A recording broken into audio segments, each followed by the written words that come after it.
Hey guys, welcome back.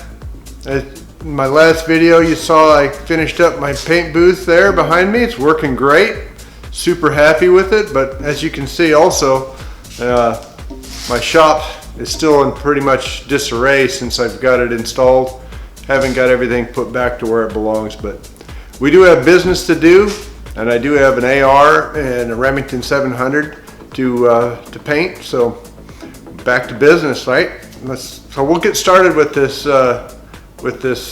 upper and lower receiver AR. Should be a real easy paint job. OD Green. This is the upper and lower receiver we have. It'll be a real simple paint job. What we're going to do first is we're going to degrease it, and this is already a coated AR, so we're going to need to give this a good sandblasting. Normally with an anodized receiver, upper and lower, I just do a sweep blast on it, but this I'll have to blast a little bit more because it already has a Cerakote finish on it. Now that the parts are blasted, we can go ahead and start mixing paint.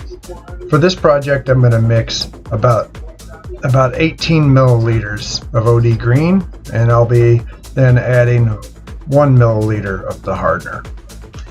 I'll start with the upper receiver, and when I paint an upper, I'll always paint the rails first. I paint it from two different angles, and then I'll usually do a stripe down either side and one down the middle. Then I'll go in and start painting all the other odd places where it takes different angles to get the paint to give proper coverage.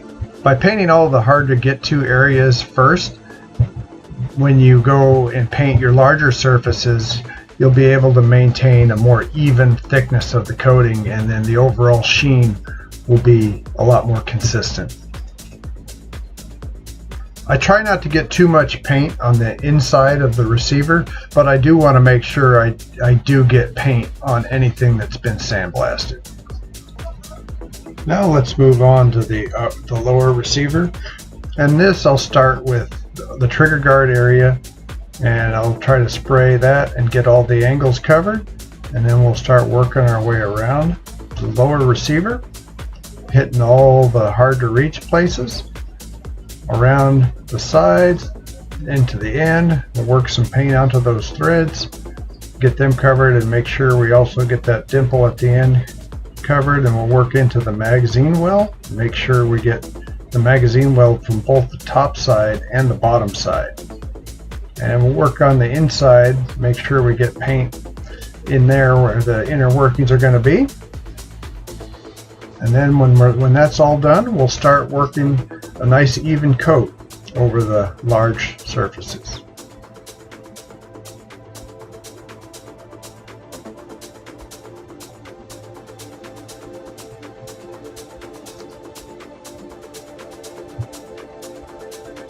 And when I'm painting, I'm looking to get kind of an even wetness of paint on the part. That way I can be pretty sure that I have a good even coating at the desired thickness.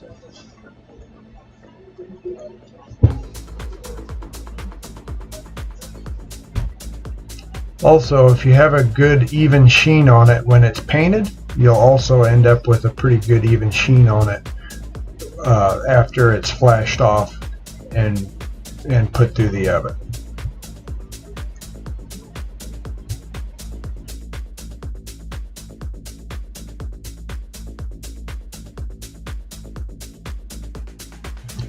Now we got it hanging in the oven, and we'll go ahead and put it in for a full cure at 300 degrees for about an hour.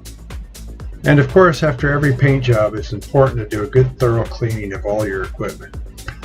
Well, that's how I approach painting an upper and lower receiver. Hope you've enjoyed it. Hope you learned something.